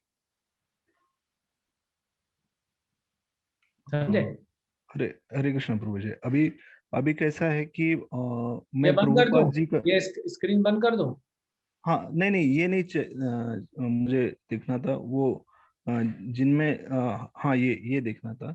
और अभी कैसा है, मैं बिगिनर हूँ, तो मुझे प्रभुपाद जी भी पता नहीं है। तो आपको पता पड़ेगा ना। अभी देखिए, शुरू अभी आपको 2-4 क्लास में इस सब की थोड़ी तो पता लगेगा। यशोदा कौन है, कृष्ण कौन है, नंद बाबा कौन है, ये सब पता लगने के लिए थोड़ा समय लगता है। अभी आप ये 18 अध्याय गीता का समझिए और प्रभुपाद जी का गीता पढ़िए। जब ये पढ़ेंगे समझेंगे धीरे धीरे। प्रभु जी, जो आज मैं आपको बता पा रहा हूँ, मैं 16 साल से प्रैक्टिस कर रहा हूँ। अभी आप 16 घंटे में थोड़ी सीख जाएंगे, थोड़ा टाइम लगेगा ना। आप लगे रहिए। आपको कहीं पे भी, इस्कॉन का एक खास चीज है कि आपको कहीं पे भी ये नहीं लगेगा कि कुछ भी बोल रहे हैं, बिना हाथ पैर की चीजें हम नहीं बोल रहे। आप जो बोल रहे हैं, हम जो बोल रहे हैं उसको आप प्रश्न पूछ रहे हो तो हम समझा पा रहे हैं। बहुत सारे हमने ढोंगी साधु देखे हैं, वो कुछ भी बोल के चले जाएंगे। कोई प्रश्न पूछेगा तो तुम प्रश्न पूछने के अधिकारी नहीं हो, तुम अपराध कर रहे हो गुरु पे। क्यों अपराध कर रहा हूं भाई? प्रश्न पूछ रहा हूँ। अर्जुन ने कृष्ण से प्रश्न पूछा, हम क्यों नहीं पूछ सकते? तो आप लोग जो प्रश्न पूछ रहे हो, आपने बोला प्रभुपाद प्रामाणिक है कि नहीं है, वो कैसे पता पड़ेगा? तो मैंने उत्तर दिया। मैं भड़क नहीं गया आपके ऊपर, क्रोधित नहीं हुआ। आप कौन होते हो प्रभुपाद पे उंगली उठाने वाले? नहीं, आप पूछ रहे हो, कोई गलत नहीं कर रहे हो। आप नहीं बोल रहे कि प्रभुपाद प्रामाणिक नहीं, आप जानना चाहते हो कैसे, तो बिल्कुल अच्छा प्रश्न है। तो ये प्रश्न उत्तर से पता पड़ता है। तो आप ये इसमें लगे रहिए, जो भी हम समझा रहे हैं आपको कुछ भी ऐसे कुछ बेतुकी बात तो नहीं लग रही है। अब बेतुकी लग रही है तो पूछ लीजिए, थोड़ा तो हमारा भी बुद्धि यूज करना चाहिए। और फिर आप करते रहिए, हरे कृष्णा जप कीजिए, आप देखेंगे कि आपको फर्क पड़ेगा। ठीक है प्रभु जी, अगला प्रश्न है। ठीक है प्रभु जी, हरे कृष्ण। हरे कृष्णा। नवीन प्रभु, आप अनम्यूट करके प्रश्न पूछ सकते हैं। हरे कृष्ण प्रभु जी। हरे कृष्ण। कल जैसे बताया था आपने कि हम लोग भगवान के ही कठपुतली हैं, और भगवान जिस तरह से हम लोग को नचाते हैं, नाचते हैं, और हम ये भी जानते हैं कि भगवान ही के मर्जी से एक भी पत्ता हिलता है, उनके बिना मर्जी से एक भी पत्ता नहीं हिलता है। तो मनुष्य पाप क्यों करता है? क्या ये भी भगवान के मर्जी से होता है? अगर मनुष्य पाप करता है, अगर ये कहा जाए कि नहीं उनका पूर्व जन्म का कमाई है, तो क्या पूर्व जन्म में भी भगवान ही उनसे पाप करा है? ये पाप कैसे कर लेता मनुष्य, ये थोड़ा समझना था। तो भगवान फ्रीडम देते हैं। देखिए भगवान, अगर एक पिता है, उसके 2 बच्चे हैं, दोनों को 100-100 रुपया देता है, और बच्चे बोलते हैं हमारा पॉकेट मनी, ठीक है बेटा तुम खर्चो। भगवान ने संस्कार, पिता ने संस्कार दिया, लेकिन कोई अपने गलत दोस्तों की संग में तो 100 रुपए का जाके नशा कर लेता है, तो फिर पिता क्या करेंगे? तो उसको भुगतना पड़ेगा। तो भगवान हमको फ्रीडम देते हैं, थोड़ी सी छूट देते हैं। अगर छूट नहीं देंगे तो हम पत्थर जैसे हो जाएंगे। सही बात है, भगवान की मर्जी के बिना पत्ता भी नहीं हिलता, लेकिन हम पत्ते नहीं है ना। हम मनुष्य हैं, हम जीव हैं, तो भगवान हमें थोड़ा छूट देते हैं, जा भाई थोड़ा खेल ले। जैसे गाय को बांध देते हैं 5 मीटर की रस्सी, तो 5 मीटर में घूमो, तो भगवान ने हमको थोड़ा छूट दिया, उसमें हमने पाप किया तो उस पे हमको भुगतना पड़ता है।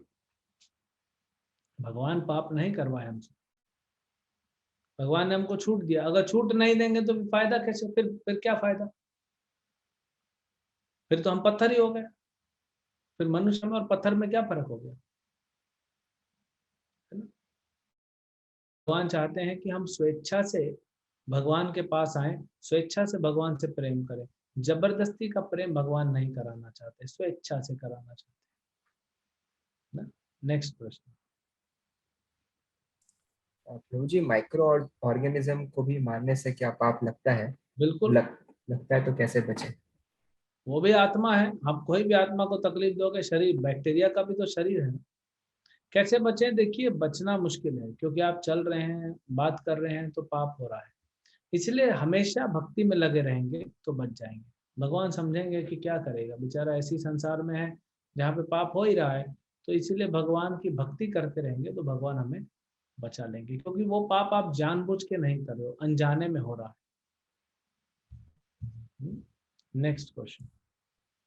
हरे कृष्णा प्रभु जी, दंडवत प्रणाम। Even though I am an aspiring Krishna devotee, I keep annoying and irritating my loved ones. How do I overcome this ill trait of mine?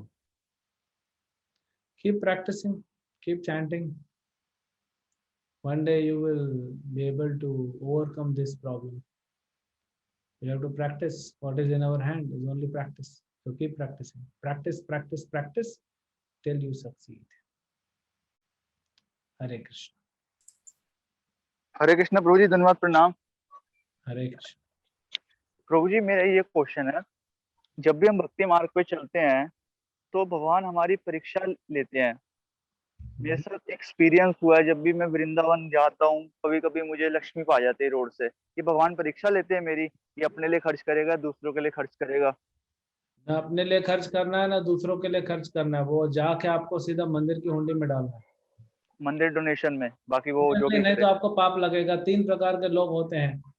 1000 रुपए का नोट मिला, 1000 का तो बंद हो गया। 2000 का नोट मिला, एक आदमी गया, इधर देखा उधर देखा, जेब में उठाया चला गया ना, इसका तो पाप लगेगा। ये भोगी है, भोगी। दूसरा व्यक्ति देखा 2000 का नोट है, बोला मेरा नहीं है, मुझे क्या करना, वो चला गया छोड़ के, ये मूर्ख है, क्योंकि तुम छोड़ के चले गए, दूसरा भोगी आके उठा लेगा। तीसरा जो होता है भक्त होता है, वो भक्त क्या करता है? देखता है 2000 रुपए का नोट गिरा है, वो पता करता है किसका है, और सारी संपत्ति कृष्ण की है, तो जाके कृष्ण के मंदिर में डाल देता है। Next question. चैट बॉक्स का प्रश्न है, प्रभु जी मैं एक स्टूडेंट हूँ, तो मेरा कर्म कैसे भगवान के लिए करूँ, मैं क्या कर्म करूँ? सबसे पहले तो आप चैंटिंग करना चालू कीजिए और भगवत गीता को पढ़िए, समझिए, है ना, ये पहले समझिए, फिर आपका कर्म का नेक्स्ट स्टेप पे जाएंगे। और अपना पढ़ाई अच्छे से करो और फिर जॉब करके भगवान की सेवा करो, अपने एजुकेशन से भगवान की सेवा कर सकते हैं। ये आपको हम और थोड़ा गाइडेंस देंगे पर्सनली, अभी आप चैंटिंग कीजिए, फिर हम लोग आपको एक अलग ग्रुप में डालेंगे। इसके बाद ये 18 दिन खत्म होने के बाद सबको अलग अलग ग्रुप में हम लेवल 2 में ले जाएंगे, उसमें हम और थोड़ा डिटेल में डिस्कशन करेंगे। Next question. हरे कृष्णा प्रभु जी, मानना और जानने में क्या डिफरेंस है? मानना पहले आता है या फिर जानना? ऐसा कोई पहले नहीं आता है, पहले तो आप जानेंगे फिर मानेंगे, ये तो शब्दों का खेल है और कुछ नहीं। कोई हो सकता है अपने मन की मान रहा है, मन से जान रहा है, ढोंगी गुरु से जान रहा है। आप प्रामाणिक गुरु और प्रामाणिक स्रोत से आप जान रहे हैं, उसको मान रहे हैं, उसी में चलिए बस, बाकी सब शब्दों का खेल है।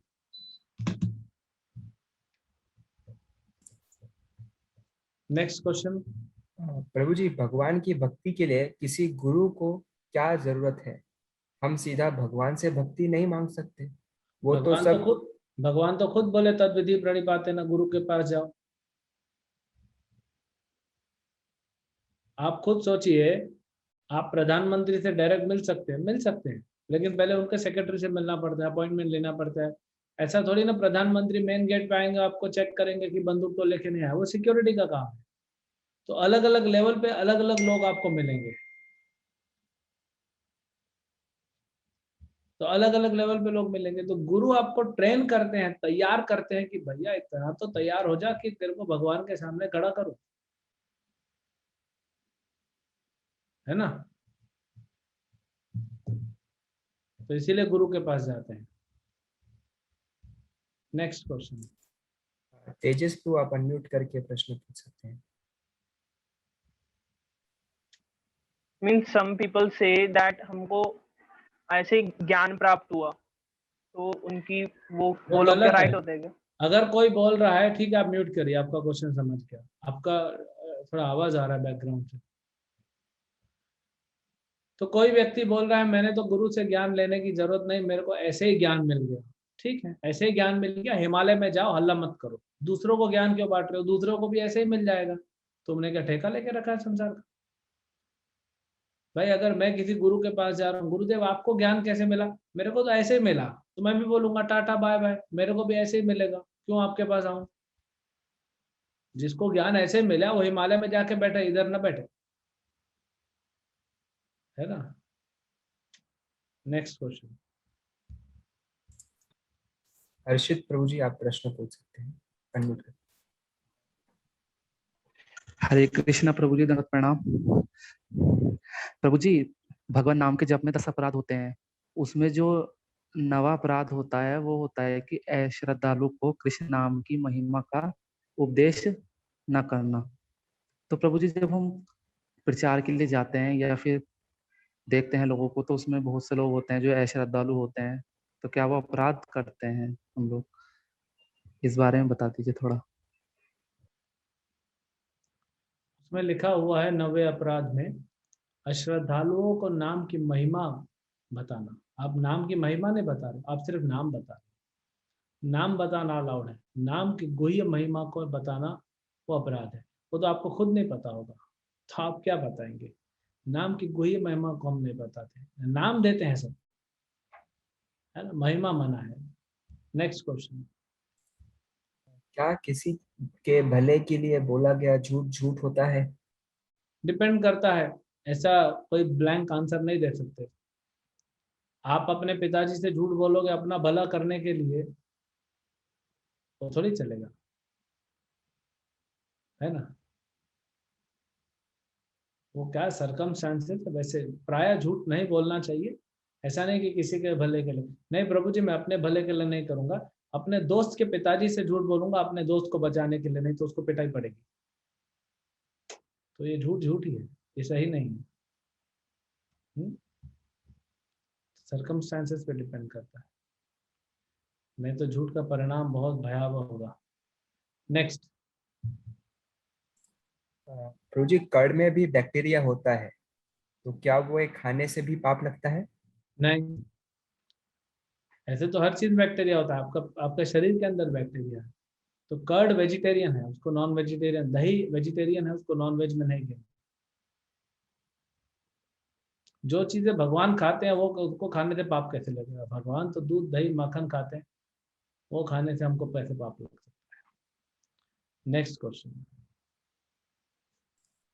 केशव प्रभु जी आप हाथ अनम्यूट करके प्रश्न पूछ सकते हैं। हरे कृष्ण प्रभु जी, मैं जानना चाहता हूँ कि महाभारत बुक में लिखा हुआ है कि 745 श्लोक्स हैं, तो वेद व्यास ने 700 श्लोक्स क्यों लिखे हैं भगवत गीता में? और कौन से 45 महाभारत में श्लोक्स लिखा है? लेके आइएगा, कल हम देखेंगे। जी मैंने विकिपीडिया पे पढ़ा था। हाँ तो विकिपीडिया पे ये भी लिखा रहता है कि कोई भी एडिट कर सकता है, मैं भी एडिट कर सकता हूँ विकिपीडिया को। गूगल और विकिपीडिया को आप सोर्स कोड कर रहे हो। आवाज आ रही है प्रभु जी? यस। मैं जो है अब जैसे मेरे को तो टाइम भी नहीं पता, लेकिन हाँ 8 10 साल 12 साल जब जितने भी हो गए हैं, पहले मैं परिक्रमा लगाने जाता था, फिर बाद में जो है मैं परिक्रमा छोड़ दी मैंने गोवर्धन की, और यहाँ पे वृंदावन जाने लगा। तो अब वहाँ पे राधे राधे ही मतलब मैक्सिमम बोलते हैं। तो राधे राधे का अभी जो है मैंने कुछ वीडियो भी सुनी थी, शायद आपने भी बोला था कि राधा नाम का बहुत बड़ा महत्व है, उसको ऐसे ही नहीं बोल सकते, ऐसे ही नहीं कर सकते। तो क्या मैं वो गलत कर रहा हूँ कुछ, या कैसे? इसमें थोड़ा सा एक्सप्लोर कर दीजिए आप, क्योंकि मैं तो क्वेश्चन भी ढंग से नहीं पूछ पा रहा इसका। आप वृंदावन जाइए, लोग राधे राधे बोले, आप हरे कृष्णा बोलिए। प्रभुपाद जी ने कहा ये सेफ है। तो राधे राधे मतलब ठीक नहीं है क्या? उसे मैं छोड़ दूं फिर, आप मतलब उसको? जरूरत नहीं, हरे कृष्णा में हरे मतलब राधा रानी है। अच्छा। हरे राधा रानी का नाम है, आप हरे कृष्णा जब बोल रहे हो तो ऑलरेडी राधा कृष्णा आ गए, फिर अलग से बोलने की आवश्यकता क्या है? ओके, ठीक है प्रभु जी। हरे कृष्ण। हरे कृष्ण। हरे कृष्णा प्रभु जी। प्रभु जी मैंने कल भी अपना क्वेश्चन पूछा था, बट शायद मैं ढंग से पूछ नहीं पाई। मैं अभी मास्टर्स कर रही हूँ, आई एम स्टूडेंट, और छोटे होते से ही मम्मी हमें महाराज जी थे हमारे, उनसे हम शिक्षा लेते थे मम्मी के साथ जब जाती थी तब। तो बट जब मैं स्कूल में ही थी तभी महाराज जी नहीं रहे। तो मैं जब कॉलेज में आई हूँ तभी मैंने इंडिपेंडेंटली मंदिर जाना, मतलब मम्मी के बिना अपने से, तभी कॉलेज में आने के बाद ही मेरे मन में भाव उठाए। तो अब और ऐसा नहीं है कि अब महाराज जी से मेरा कनेक्शन नहीं है, कुछ मेरे मन में प्रश्न होते हैं तो कई बार महाराज जी सपने में आके आंसर्स मिलते हैं, लेकिन मेरे मन में ये इच्छा जागती है अभी कि मैं इंडिपेंडेंटली किसी गुरु से शिक्षा लूं। और जैसे आपने बोला कि गुरु आपकी लाइफ में एक ही होता है, तो क्या मेरे मन में ये थॉट आना गलत है? और अगर मैं अब किसी और गुरु से शिक्षा लेना शुरू करूंगी इंडिपेंडेंटली, तो क्या मुझे शिक्षा का फल मिलेगा? और इससे क्या मैं अपने महाराज जी का अपमान तो नहीं कर दूंगी? तो देखिए, पहले तो शिक्षा गुरु बहुत सारे हो सकते हैं, दीक्षा गुरु एक होता है, लेकिन शिक्षा हम बहुतों से ले सकते हैं। तो अगर आप इंडिपेंडेंटली किसी से शिक्षा लेना चाहती हैं तो बिल्कुल सही है, कोई गलत नहीं है, कोई अपराध नहीं है।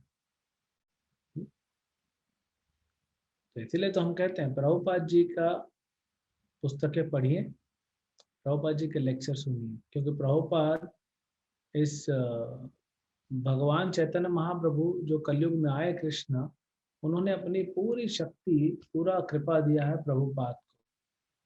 ये भूमि मतलब पूरी पृथ्वी प्रभुपाद को दी है, जाओ प्रचार करो। तो इसलिए प्रभुपाद की वाणी, उनके लेक्चर और उनके पुस्तक बहुत जरूरी है, क्योंकि वो शिक्षा जो देंगे वो सबसे प्रामाणिक होगी, सबसे परफेक्ट होगी और बहुत ही प्रैक्टिकल है। प्रभुपाद जी बहुत प्रैक्टिकल और लॉजिकल वे में एक्सप्लेन करते हैं, जो आपको समझ में आएगा। तो शिक्षा गुरु बहुत सारे हो सकते हैं, आप प्रभुपाद से शिक्षा लीजिए, और भी कोई प्रामाणिक गुरु से आप लेना चाहते हैं तो ले सकते हैं, लेकिन प्रभुपाद से जरूर लीजिए। Next question. धन्यवाद प्रभु जी। हरे कृष्ण। मेरा प्रश्न है कि हम जो अप्रत्यक्ष पाप करते हैं उसके पर थोड़ा प्रकाश डालिए। जैसे कि मानिए कि मैं किसी कंपनी के लिए काम करता हूँ, वो कंपनी का सॉफ्टवेयर कोई कसाई यूज करता है अपने काम के लिए, या वो उसका कहीं और गलत काम होता है, समझ गया, तो अप्रत्यक्ष पाप होता है। समझ गए, कितने होता है? समझ गया प्रश्न। इसलिए तो कहते हैं कि इस संसार में जो भी आप जॉब करेंगे, बिजनेस करेंगे, सब में पाप है। पाप के बिना संसार में कुछ नहीं कोई कर सकता है। अगर आप भक्ति करेंगे तो बच जाएंगे, नहीं करेंगे तो बंधनों में फंसते जाएंगे। पाप तो सबसे हो रहे हैं, इसलिए भक्ति ही हमें बचा सकती है, उसका कोई और उपाय नहीं है। Next question. चैट बॉक्स का प्रश्न है, कोई अगर टेररिस्ट जिसने बहुत लोगों को मारा है, क्या वो हरे कृष्ण मंत्र का जाप करने से उसके सारे पाप मिट जाएंगे? सारे पाप मिट जाएंगे, लेकिन टाइम लगेगा, क्योंकि अगर उसने इतना पाप किया तो ऐसा नहीं एक बार हरे कृष्ण बोला तो हो जाएगा। उसको डेली जप करना पड़ेगा, गीता भागवत समझना पड़ेगा, वैष्णव का सेवा करना पड़ेगा, भगवान को भोग लगा के धीरे धीरे वो भक्ति करेगा तो शुद्ध जरूर हो जाएगा। भक्ति में इतना शक्ति है, लेकिन उसको ज्यादा समय के लिए करना पड़ेगा, क्योंकि उसने पाप भी ज्यादा किए हैं। नेक्स्ट। कभी माला जाप नहीं किया है, क्या माला के मोती काउंटेड होने चाहिए? कितने मोती की माला लें? 108 मोतियों की माला होनी चाहिए, वही स्टैंडर्ड है। 108 मंत्र हरे कृष्ण करेंगे तब एक माला होती है। नेक्स्ट। हरे कृष्ण प्रभु जी। हरे कृष्ण। अभी मेरा उम्र ज्यादा हो गया है, लेकिन मुझे सब पढ़ने का अभी मेरे पास वक्त कम है। सब शास्त्र पढ़ने का, गीता भागवत वेद संस्कृत सीखने का भी इच्छा है, तो अभी मेरे लिए क्या सोल्यूशन आप बता सकते हैं? आप हरे कृष्ण मंत्र कीजिए, ज्यादा से ज्यादा हरे कृष्ण मंत्र जप कीजिए, और सिर्फ एक ग्रंथ पढ़िए, वो है भगवत गीता। आपका जीवन सफल हो जाएगा। ठीक, धन्यवाद। हरे कृष्ण। Next question. प्रभु जी, जैसे 8 चैप्टर में भगवान ने पृथ्वी को दुखालयम बोला है, यहाँ खुशी हैप्पीनेस कैसे पाए फिर? दुखालय में है तो आप सुखालय में क्यों बनाना चाहते हैं? जो दुखालय है वहां दुख ही मिलेगा, सुख कभी नहीं मिलेगा। सिर्फ एक ही मार्ग है भक्ति का, क्योंकि उसमें भगवान की सुरक्षा कवच में आप आ जाएंगे तो संसार का दुख का प्रभाव आपके अंदर नहीं आएगा। जैसे बारिश हो रही है, लेकिन अगर आपके पास अच्छा छाता है तो आपके पास पानी नहीं आएगा। तो दुखालय में आपको भगवान की भक्ति का कवच चाहिए, तब आपको दुख से रक्षा हो सकती है, नहीं तो फिर नहीं हो पाएगा। Next question. प्रभु जी, पहले मैंने पूछा था कि कृष्ण ने सूर्य देव को भगवत गीता बताई थी, तो वो भगवत गीता लिखी थी या नहीं? अगर पहले वाली भगवत गीता लिखी गई है तो कृष्ण को वापस गीता बतानी नहीं पड़ती अर्जुन को? पहले नहीं लिखे जाते थे कोई भी ग्रंथ, पहले बोले जाते थे। पहले गुरु इतने पावरफुल थे, शिष्य पावरफुल थे। गुरु बोलता था, शिष्य सुन के पकड़ लेता था।